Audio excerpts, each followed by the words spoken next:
देखो भाई ध्यान दियो, तो नई एक्सरसाइज में हमें क्या करना, दो फलन की मल्टीप्लाई, डिफरेंशियल में तो सीख ली थी हमने दो फलन की मल्टीप्लाई, लेकिन इंटीग्रेशन में नहीं आई अब तो कहीं। दो फलन की मल्टीप्लाई के सम्स कैसे करने चाहिए, ध्यान समझो। जैसे कि सम्स लिख रहा है यहाँ, ध्यान समझना, sin x into cot x integration और dx। तो इस सम्स को हम अगर करना चाहेंगे तो दो फलन की मल्टीप्लाई जो फॉर्मूला है उसके बिना भी कर सकते हैं। ये भी नहीं होता कि हर जगह तुम वही फॉर्मूला लगा दो। sin x कोट को लिख सकते हैं हम अपॉन sin x इंटू, तो सवाल को पहले सोचना भी चाहिए, ये भी सोचना चाहिए कि अगर बाई चांस सवाल बच जाएगा तो उसको बचाना चाहिए, ना कि दो फलन की मल्टीप्लाई। ठीक है, तो इसमें अपना कर लेंगे से cos x का क्या होगा sin x, और वो पॉजिटिव होगा sin x प्लस c। तो यहाँ पे हमें इसकी जरूरत नहीं थी कि दो फलन की मल्टीप्लाई, एक को फर्स्ट मान लेंगे एक को सेकंड मान लेंगे, ऐसा कुछ करने की जरूरत नहीं थी। सवाल जहाँ बचता है तो उसे बचाना चाहिए। ठीक है भाई, एक तो ये बात। लेकिन जहाँ सवाल में बची ना सके, जैसे मैं tan लिख देता भी यहाँ tan x, तो sin अपॉन cos होता, sin अपॉन cos, ऊपर भी sin है, ये ऊपर भी sin, तो sin तो कटना नहीं था फिर। तो ऐसी कंडीशन में दिक्कत आ जाती है, और जब दो फलन की मल्टीप्लाई को अप्लाई करने वाली बात आ जाए। और बल्कि एक बात हो रही, एक जगह तो sin कटने का ही नहीं बिल्कुल भी। कैसे, मान लो मैं तुम्हें भी एक e की x का sin x लिख दूँ यहाँ सवाल में, अब बताओ ये भी एक फलन है अपने आप में, ये भी एक फलन है, दोनों एक फलन हो गया अपने आप में, इससे नहीं कट सकता इससे नहीं कट सकता। अब दो फलन का सवाल कैसे करो, बल्कि इसका तो एक तरीका और भी है, आई लेट लगा के हम फर्स्ट सेकंड करके मल्टीप्लाई का फॉर्मूला लगाएंगे। एक फॉर्मूला और भी है, e की power ax upon a square plus b square bracket में a sine bx minus b cos bx। एक इस टाइप के फॉर्मूले आएंगे बाद में जाके, दो एक फॉर्मूले और लिखवाने पड़ेंगे बाद में। ठीक है, अभी तो फॉर्मूले चलते रहेंगे इसमें, फॉर्मूले तो बताए थे मैंने, डिफरेंस होते तो बहुत ज्यादा फॉर्मूले हो जाए इसमें। तो इसका फॉर्मूला देख लो, दो फलन की मल्टीप्लाई में, जैसे तुम्हारी बुक वगैरह में यूवी के हिसाब से समझा रखा, तो मैं यूवी लिख दूं चलो यहाँ, वैसे तो फर्स्ट सेकंड लिख सकते हैं, और फर्स्ट सेकंड लिखूंगा मैं तो, अब तुम इसमें लिख लो कुछ भी फिर। ठीक है भाई, एक फर्स्ट और एक सेकंड, एक यू और एक वी, कुछ ही मान लो। अब देखो ध्यान से भाई, करते कैसे हैं ध्यान समझना। फर्स्ट ऐसा का ऐसा ही, सबसे पहली बात, यानी ना इसका डिफरेंशियल ना इसका इंटीग्रेशन, फर्स्ट ऐसा ही लिखना है बिल्कुल सेम। फिर लिखना है इंटीग्रेशन, और करना है इंटीग्रेशन सेकंड का, करना है इंटीग्रेशन सेकंड का, सेकंड का इंटीग्रेशन करना है। फिर बीच में एक माइनस का चिन्ह आएगा, माइनस चिन्ह आएगा, फिर थोड़ा गैप छोड़ देंगे। फर्स्ट ऐसा कैसे ही था ना, इस बार फर्स्ट का है डिफरेंशियल, तो डिफरेंशियल को डी अपॉन डी एक्स लिखेंगे। अब किसका कर रहे हैं हम, फर्स्ट का डिफरेंशियल, लेकिन फिर से इंटीग्रेशन लगेगा एक यहाँ, और वो करेंगे सेकंड का इंटीग्रेशन। किसका करेंगे, तो पहले से सूत्र को इतना समझो जितना लिखा मैंने बस। देखो दोनों में क्या डिफरेंस नजर आया, बस दोनों सेम है, बस इसका फर्स्ट का डिफरेंशियल करना और यहाँ फर्स्ट का डिफरेंशियल करना नहीं। देखो सेकंड का इंटीग्रेशन यहाँ भी है, सेकंड का इंटीग्रेशन दोनों जगह है, तो क्या डिफरेंस है, बस यहाँ फर्स्ट ऐसा ही था और वहाँ फर्स्ट का डिफरेंशियल लेना पड़ा। लेकिन जो अब होगा काम वो ध्यान समझना, एक यहाँ पे बड़ा इंटीग्रेशन लगता है, फिर बड़ा इंटीग्रेशन, और वो जब बड़ा इंटीग्रेशन लगता है इस कंप्लीट का सेकंड पीस का, तो इस बड़े इंटीग्रेशन का नाम का है, हमें और भी कुछ चाहिए भाई। छोटे इंटीग्रेशन का dx तो ये लिख रहा है यहाँ, लेकिन बड़े इंटीग्रेशन का dx तो यही है ना। ठीक है, तो इसमें एक बात है, ये बीच में याद आराम से रखा जाए, क्योंकि जब हम सोचते हैं ना, देखो बड़ा इंटीग्रेशन तो अलग समझ लो, दिमाग में अपने माइंड में रखो अलग से। बस ये समझो इस माइनस से पहले, इस माइनस से पहले तो फर्स्ट ऐसा ही सेकंड का इंटीग्रेशन, और फिर माइनस के बाद फर्स्ट जो ऐसा ही था उसका डिफरेंशियल लेते हैं और सेकंड का इंटीग्रेशन। अब करना भी नहीं पड़ता, सेकंड का इंटीग्रेशन करना भी नहीं पड़ता, क्योंकि हम यहाँ कर चुके हैं वो पहले सेकंड का इंटीग्रेशन। तो जो यहाँ आंसर आता है वो यहाँ रख देते हैं डायरेक्टली, करना भी नहीं पड़ता फिर।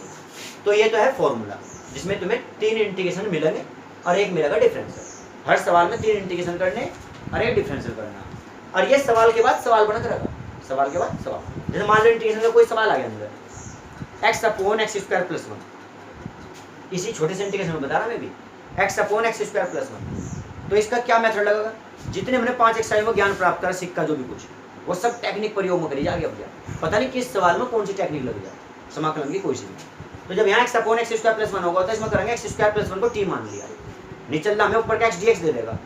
पर जब वो सोल्व हो चुका होगा, वो सोल्व होने के बाद फिर से इंटीग्रेशन मांगेगा अपना ये, देखो जब सोल्व हो गया वो इंटीग्रेशन हो चुका, डिफरेंशियल हो चुका, मिक्स कर दिया, ये क्या है फिर से इंटीग्रेशन। तो क्या पता वो किसी और स्टेट में बदल जाए, फिर पता लगा पहले आंशिक भिन्न कर रहे थे अप्लाई, फिर 9 सूत्रों में पहुंच गया, या पहले कुछ और कर रहे थे फिर कुछ और हो गया, तो बदल रहा है ऐसे ही कहीं। ठीक है, अच्छा जी एक बात हो रही है, इन सवालों में कभी भी ये नहीं कि अपनी मनमर्जी से कोई सा फर्स्ट मान लो कोई सा सेकंड। जब हम डिफरेंशियल पढ़ते थे अवकलन तो उसमें तो अपनी मर्जी से फर्स्ट सेकंड मान लो, कोई दिक्कत नहीं थी, और वैसे भी प्लस का मार्क होता है उसमें, बीच में प्रॉब्लम होती भी नहीं वहाँ। लेकिन इसमें अपनी मर्जी से नहीं मान सकते, नहीं तो कुछ सवाल की कंडीशन ऐसी बन जाएगी वो सवाल घटने के बजाय बढ़ता चला जाएगा, बढ़ता चल जाएगा, रुक नहीं पाने का कभी भी, कितने करते रहियो ना तो इंटीग्रेशन का निशान खत्म होने का ये मतलब चलता रहेगा सवाल, फिर बार बार सवाल बनता चला जाएगा। जैसे कि देखो अगर मैं e की x के साथ sin x ले लूं और किसी कारण से इसे फर्स्ट इसे सेकंड मान लूं, जो कि मैंने अभी गलत मानना है फिलहाल, ऐसा मानना नहीं जानेगा, जब करेंगे इसी सवाल को करना होता तो उसे फर्स्ट इसे सेकंड मानना है। ठीक है, तो इससे प्रॉब्लम देखो क्या होती है। अब बताओ इनमें इंटीग्रेशन किसका होता है, कौन है वो इंटीग्रेशन होता है जिसका सेकंड का इंटीग्रेशन। अब मुझे बताना sin x का इंटीग्रेशन क्या बनेगा। अच्छा cos x का इंटीग्रेशन, पहले माइनस छोड़ दो माइनस, सिर्फ बताते रहो ऐसे। sin का इंटीग्रेशन क्या बनेगा cos x, और cos x का इंटीग्रेशन क्या बनेगा फिर वापस sin x, फिर sin x का इंटीग्रेशन क्या बनेगा फिर वापस, और फिर cos x का क्या बनेगा वापस। तो इस सवाल का कहीं अंत नहीं हो सकता, कितनी बार भी करोगे तो उसका अंत ही नहीं हो पाएगा। इंटीग्रेशन इसके अंदर बना ही रहेगा वो बार बार बनते रहेंगे। ठीक है, अच्छा एक कंडीशन और भी हो यार, एक सवाल जैसे कि मान लो कुछ एक्स स्क्वायर वगैरह लिखा मिल गया और हमने इसे सेकंड की तरफ लेके चले गए, सेकंड मान लिया।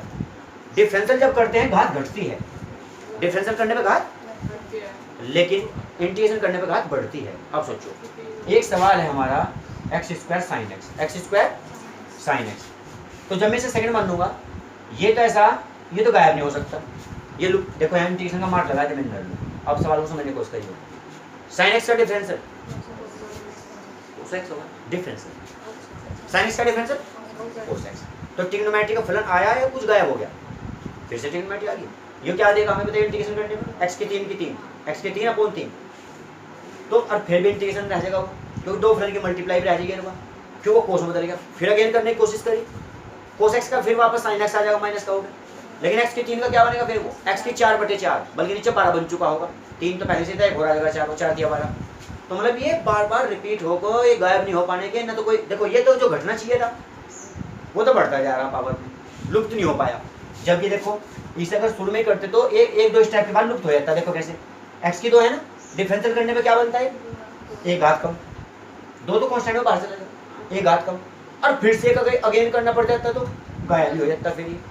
अच्छा ये गायब हो जाता तो इसका वो कर देंगे इंटीग्रेशन या समाकलन, तो दो फलन की मल्टीप्लाई से बच जा बस फिर, और वहाँ लुप्त भी हो जा सब कुछ, और अपना आंसर आ जाए, कुछ इस तरीके से होगा। ठीक है,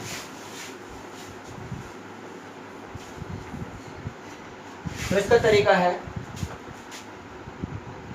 आइलेट। ठीक है, इसे याद रखेंगे आइलेट को, आइलेट से फिर वो बिल्कुल क्रम से बन जाए फिर वो सब कुछ। जैसे कि देखो आई का मतलब होता है इनवर्स, आई का मतलब है इनवर्स, इनवर्स यानी कि sine inverse, cos inverse, tan inverse. अगर ऐसी कोई कंडीशन बनती है तो सबसे पहले उसे मानना जा फर्स्ट, वो चाहे किसी के भी साथ है, किसी के भी साथ है, फर्स्ट इनवर्स पे मानना हमेशा। ठीक है, एल का मतलब होता है लोगरिथम, जब लोग लिख के छोड़ देना। लोग वाले क्वेश्चन तो जानते होंगे, जैसे कि मान लो कहीं लिखा आ गया log x, e की power x into log x, तो हम log x को फर्स्ट मानना है, log x को फर्स्ट, क्योंकि वो पावरफुल मानना जाएगा फिर। लेकिन हाँ इनवर्स अगर है तो log से पावरफुल इनवर्स मानना जाएगा। पहले नंबर पर i आया ना, i, फिर l, फिर है a का मतलब होता है अलजेब्रा, अलजेब्रा होता है बीजगणित, बीजीय व्यंजक एक्स वाई के रूप के जो होते हैं कुछ भी, जैसे कि एक्स स्क्वायर कहीं लिखा मिलेगा एक्स स्क्वायर, एक्स की पावर 5, ये सब क्या माना जाएगा अलजेब्रा, इन्हें पहले माना जाएगा। फिर होता है ट्रिग्नोमेट्री,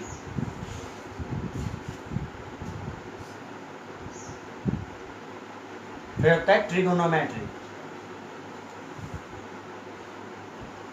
ट्रिग्नोमेट्री, फिर होता है एक्सपोनेंशियल,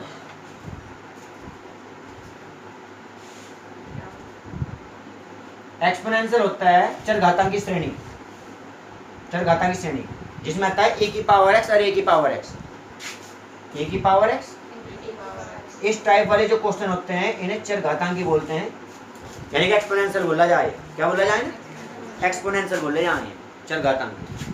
तो जैसे कि अब देखो ध्यान से, e की पावर x और इसके साथ ट्रिग्नोमेट्री ले लो, अलजेब्रा ले लो, या कुछ भी ले लो जो भी दिख जाए, कुछ भी। थोड़ी देर के लिए log x लिखा मैंने। इन दोनों में कौन सा फर्स्ट मानना चाहिए? ये फर्स्ट होगा और ये होगा सेकंड। वैसे भी कुछ तो हमें बिल्कुल दिमाग में रखना चाहिए, जैसे कि e की x वाला ये होते हैं लास्ट वाला, और कहीं e की x मिल जाए दूसरा, देखो भी ना कौन कहाँ गया, ये सेकंड मानना पड़ता है e की x को सेकंड। और फायदा भी, ये लुप्त होने वाली चीज़ नहीं है, सेकंड मानने से फायदा रहा है इसे, क्योंकि डिफरेंशियल में इसके पास जो भी कुछ लिखा रहेगा ना वो कहीं ना कहीं, जैसे कि मान लो x e की x का एक क्वेश्चन बन गया dx, तो x कहीं ना कहीं जब डिफरेंशियल का नंबर पड़ेगा ना इसका डिफरेंशियल करने का, तो x का डिफरेंशियल और 1 लिखने की जरूरत नहीं गायब। और e की x का, तो ये जो बड़ा महाभारत वाला इंटीग्रेशन होगा, बड़े वाला इंटीग्रेशन, वो e की x का नाम से इंटीग्रेशन करके प्लस c लिखवा देगा हमें, e की x का e की x समाकलन भी हो गया और प्लस c आंसर, और वो इंटीग्रेशन गायब भी हो गया। तो x का तो 1 बन गया, तो इसे सेकंड मानना इसलिए मजबूरी हो जा, किसी का आंसर इसी में देखो तो हम इसे फर्स्ट मान लो, इसे सेकंड ना, तो e की x लुप्त हो सकता है। e की x का डिफरेंशियल क्या होता है फिर, e की x वो बचा रहेगा, फिर भी बचा रहेगा फिर भी, और x का क्या बनता फिर, ये सेकंड में गया, सेकंड का इंटीग्रेशन करना 1 नहीं हो सकता है, अभी बनेगा x की 2 की 2, x की 2 और अपॉन 2, तो उससे क्या बनेगा, वो गायब ना हो के 2 फलन की मल्टीप्लाई फिर से बनेगी बात, और बड़े वाला इंटीग्रेशन धरा ही हो, फिर से 2 फलन की मल्टीप्लाई करनी पड़ेगी। अच्छा फिर से 2 फलन की मल्टीप्लाई करोगे तो बताइए उसके अंदर फिर से एक बड़ा वाला इंटीग्रेशन आएगा क्या उसमें? जब 2 फलन की मल्टीप्लाई करोगे तो फिर से नहीं आने की, वहीं पर की है सारी, ये ट्रिपल वाली सारी पूरा कंप्लीट फॉर्मूला लगाओगे और फिर से इंटीग्रेशन डबल आओगे और फिर लुप्त नहीं हो पाने का। इसलिए बनाया गया ये आइलेट वाला मैटर कि कौन सा कैसे मानना, पहले से चलता आ रहा है। जैसे कि वो करते हैं ईंट पर नाच, वो बना दिया गया है कि इलेक्ट्रॉन की खोज करता कौन है, न्यूट्रॉन का कौन है, ऐसे ठीक है।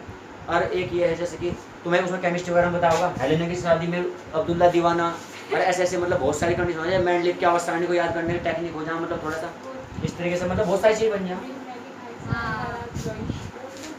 हाँ बिना मैगी के सारी बारात हो रही ऐसे भी चल जाओ।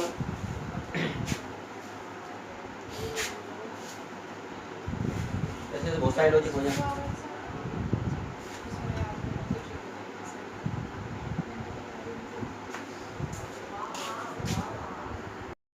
ये सर के घटना मैसेज नहीं ले जाता वो डाई पाई वाला, मगर उसका भाई भी सोचेगा ये चला के दी कि बार बार टाइम बदल जाए, पता नहीं क्या हो जाए स्कूल वाले को।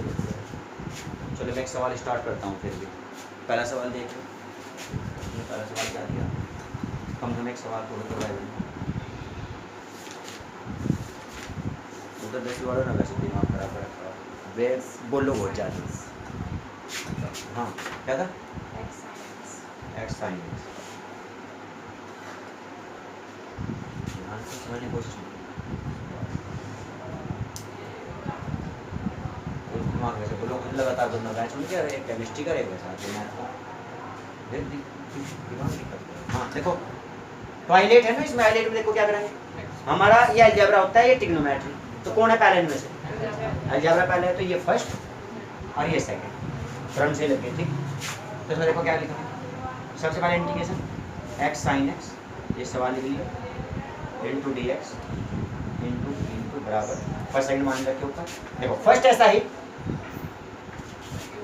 फर्स्ट ऐसा ही, और सेकंड का इंटीग्रेशन करना हमें, तो हम इसके अंदर क्या लिख देंगे, साइन एक्स और साथ में डी एक्स। फर्स्ट ऐसा ही, सेकंड का इंटीग्रेशन माइनस बड़े वाला इंटीग्रेशन लगाया पहले, तो बड़े वाला इंटीग्रेशन, ठीक है। उसके बाद एक ब्रैकेट बनाया करो, यहाँ पे बॉक्स जो बनाया करो, ठीक है, और इस ब्रैकेट के बाहर dx भी लिखा करो। ये dx किसके नाम का, बड़े इंटीग्रेशन के नाम का। अंदर का काम करते हैं क्या होगा, अब फर्स्ट का क्या करना है, डिफरेंशियल, तो d अपॉन dx, और ये मैं कर रहा हूँ, नहीं तो फ्यूचर में नहीं करना, फिर हमें काम ये बड़े बड़े सवाल होंगे ना, इनके भी बड़े बड़े रूप आते हैं, इन सवालों के बड़े रूप, तो ऐसा नहीं दिखाने की जरूरत पड़ती, कर देते हैं बस साथ में। और फिर से क्या लगाएंगे, अब छोटे वाला इंटीग्रेशन, फर्स्ट का डिफरेंशियल, अब यहाँ क्या लिखेंगे, नमस्ते जी, अब यहाँ लिखेंगे साइन एक्स का, अंदर ही क्या लिखेंगे, साइन एक्स का dx लिखेंगे, नमस्ते साइन एक्स का dx, और फिर यहाँ से बड़ा इंटीग्रेशन बंद करो, और बड़ा इंटीग्रेशन बंद करने के बाद एक लगाओ यहाँ dx, ऐसा मान लेंगे हम। एक्सपोनेंशियल ये होगा, ठीक है। अब देखो यहाँ से, तो इसे क्या लिखोगे, x sin x का इंटीग्रेशन कितना होगा, sin x का इंटीग्रेशन बताओ, cos x। और यहाँ बनने वाले को देखते हैं, यहाँ तो कहीं का होगा माइनस, ये वाला लिखना ही पड़ेगा।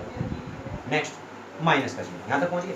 बड़ा इंटीग्रेशन तो अभी लगाओ, x का डिफरेंशियल 1 लिखने की जरूरत भी नहीं है। sin x का इंटीग्रेशन जो यहाँ पे आया था माइनस के cos x, वही सेम आएगा यहाँ पे माइनस cos x, और साथ में क्या लिखेंगे dx, और 1 लिखना नहीं है मैं वो, वैसे एक सवाल में तो लिखूंगा मैं सब कुछ, इसमें तो सब कुछ ही करूंगा, इसमें तो पूरे स्टेप ही यूज करूंगा, सारे स्टेप यूज करूंगा। अब देखो यहाँ से, अब इसमें क्या लिखेंगे, माइनस के x cos x minus minus minus plus 1 से तो कोई फर्क नहीं पड़ना, क्या लिखोगे बस इसे, ये जितने में इसमें स्टेप यूज कर रहा है तेरे निकलने, फिर हम इसमें 2 स्टेप करने हैं, मतलब सब सवाल में, ठीक है। तो पहला ही सवाल था ना, इसलिए कर रहा मैं पहले सवाल में से, तो माइनस के x cos x, नमस्ते क्या करना है, माइनस के x cos x 3 ने 4 मिनट पढ़ लिया, 2 मिनट पढ़ लेगा पूरे बोले प्लस cos x का इंटीग्रेशन प्लस c,